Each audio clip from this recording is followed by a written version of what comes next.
ஆடு மாடு கோழி மீன்லாம் செத்தா அதோட பிணத்தை எவ்வளவு காசு கொடுத்தும் வாங்க ஆட்கள் இருக்கு. ஆனால் மனிதன் செத்தா சும்மா கொடுத்தா கூட எவனும் உன் பிணத்தை வாங்க மாட்டான். நீ ஆசையா கட்டிய சொந்த வீட்டிலேயே அதிகபட்சம் 24 மணி நேரம்தான் உன்னோட பிணம் கிடக்கும். நீ வாங்கிய பாத்ரூம் கிளீனர் கூட வீட்டுக்குள்ள இருக்கும். ஆனா உன்னோட பிணம் வெளியே கிடக்கும். இப்படி யாருமே விரும்பாத உடலை வச்சுக்கிட்டு என்னவெல்லாம் ஆட்டம் போடுகிறோம். நான் யார் தெரியுமா, நான் அப்படி, நான் இப்படி என்று சுயதம்பட்ட மலப்பறைகள், விதவிதமான ஆடைகள்.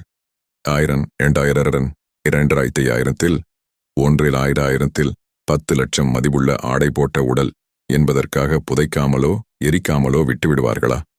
விதவிதமான உணவுகள் 3 ஸ்டார் 5 ஸ்டார் 7 ஸ்டார் ஹோட்டல்ல சாப்பிட்டு வளர்ந்த உடலடா என்றால் மட்டும் வீட்டில் வைத்து பூட்டிக் கொள்வார்களா உலக அழகியே? ஆனாலும் அந்த உடலை விட்டு உயிர் போய்விட்டால் அது பிணம் என்றுதான் கூறுவார்.